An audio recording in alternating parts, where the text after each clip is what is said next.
नमस्कार दोस्तों, स्वागत है आपका हमारे चैनल में और मैं हितेश चौधरी आपका स्वागत करता हूं। दोस्तों, आज मैं बात करूंगा मंच संचालन के बारे में। मंच संचालन क्या होता है इसके बारे में बात करूंगा, क्योंकि कई लोग मेरे से फोन करके पूछते हैं या कमेंट करते हैं कि मंच संचालन और भाषण में क्या अंतर है। क्या मंच संचालन करते वक्त मंच संचालक को भाषण देना भी जरूरी है, या जो भाषण देता है उसे ही मंच संचालन करने का तरीका होता है या मंच संचालक कहा जाता है। ये सारी बातें आज के इस वीडियो में मैं बताऊंगा।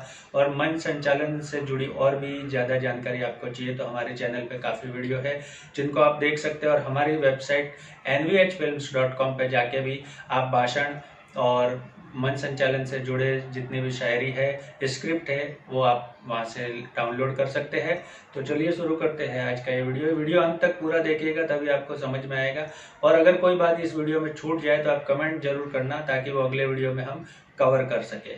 तो मंच संचालन क्या है, मंच संचालन किसे कहते हैं, पहले तो इस बारे में बात कर लेते हैं कि मंच संचालन होता क्या है और मंच संचालक किसे कहते हैं, और भाषण देना मंच संचालन में जरूरी होता है या मंच संचालक नहीं भी दे भाषण तो चलता है। तो मंच संचालन उसे कहते हैं जो मंच को संचालन किया जाता है। मंच संचालक जो होता है उसका काम होता है मंच को अच्छी तरह से संचालित करना। इसका तात्पर्य यह है कि मंच पे कौन सी गतिविधि किस रूपरेखा में किस प्रकार से होगी, उसे ही मंच संचालन कहा जाता है। कौन सा कार्यक्रम पहले होगा, कौन सा बाद में होगा, कौन सा कलाकार पहले आएगा, कौन सा बाद में आएगा, और किस रूपरेखा में, किस अनुक्रमणिका में, इंडेक्स के रूप में आप एक इंडेक्स तैयार कर सकते हैं कि इसकी गतिविधि इस रूपरेखा में इतनी देर के लिए, जो टाइमिंग भी उसमें फिक्स होता है कि इतने टाइम के लिए इनको बोलने दिया जाएगा, या इतने टाइम के लिए प्रोग्राम रहेगा, उसके बाद दूसरा प्रोग्राम होगा। ये उसी टाइम पे होना चाहिए, क्योंकि हमें जहाँ पे भी हम मंच संचालन करते हैं, जहाँ पे जो प्रोग्राम होता है उसमें एक समय सीमा निर्धारित की जाती है कि ये प्रोग्राम इतने घंटों का होगा, तो उसी समय सीमा में हमें वो पूरा करना होता है। इसलिए मंच संचालक की जरूरत होती है जो बार बार स्टेज पे आके उस गतिविधि को सुचारू रूप से संचालित करता है, उसे मंच संचालन कहा जाता है। और कई लोग बोलते हैं कि क्या मंच संचालक को भाषण देना पड़ता है, तो भाषण देना कोई जरूरी नहीं है। भाषण एक अलग चीज हो गई है, मंच संचालन एक अलग चीज हो गई है। जरूरी नहीं है कि जो मंच संचालन कर रहा है वो भाषण दे।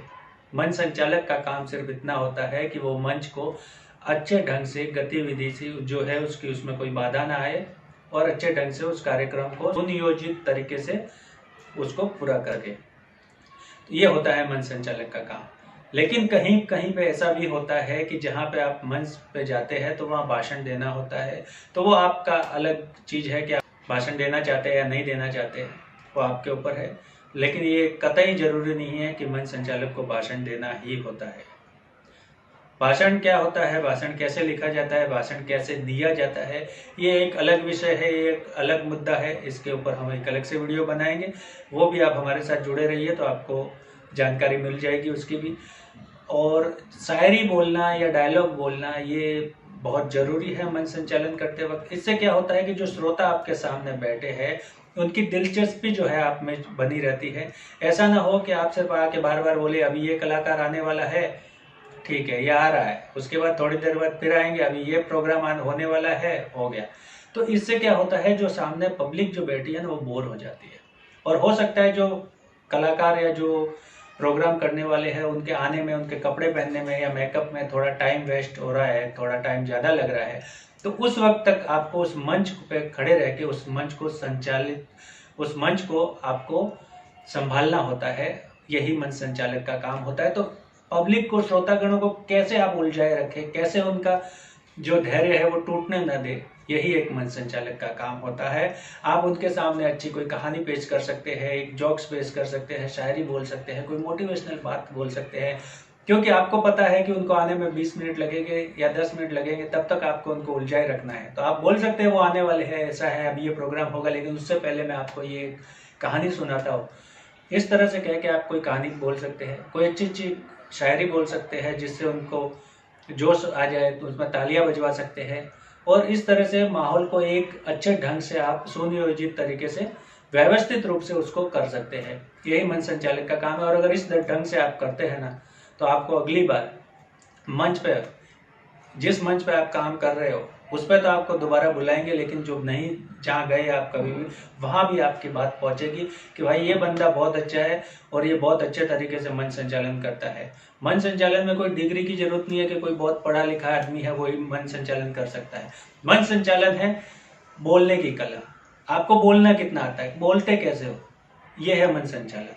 आप अगर बोलते हो, बोलना आता है और अच्छे तरीके से सबसे बात कर सकते हो, जैसे मैं आपसे अभी बात कर रहा हूँ, मैं किस तरह से बोल रहा हूँ, मैं कैसे बात कर रहा हूँ। अगर मैं यही बात पढ़ पढ़ के बोल रहा होता या अटक अटक के बोल रहा होता तो आप शायद ऊब जाते और आप ये वीडियो छोड़ के जा चुके होते। लेकिन अब तक अगर आप इस वीडियो में बने हुए हैं और आप देख रहे हैं तो ये पक्का यकीन है मुझे कि आप मंच संचालन सीखना चाहते हैं और मंच संचालन करना चाहते हैं या कर भी रहे हैं, तो उसमें जो कुछ कमियां हैं उनको सुधारी जा सकती है। उनके लिए हम आगे वीडियो और लाएंगे, क्योंकि एक ही वीडियो में सारी बातें बताना वीडियो बहुत लंबा हो जाएगा। तो हम अलग अलग टॉपिक पे अलग अलग वीडियो लेकर आते रहते हैं। आज के लिए इतना ही मेरा कहना था कि भाषण और मंच संचालन में क्या फर्क है, जो मैंने आपको बता दिया। मंच संचालन क्या होता है और मंच संचालक का काम क्या होता है। फिर मिलते हैं अगले वीडियो में। हमारे चैनल को अगर सब्सक्राइब नहीं किया तो कर लेना और बेल आइकन को जरूर प्रेस कर देना। फिर मिलते हैं एक नए वीडियो में। धन्यवाद।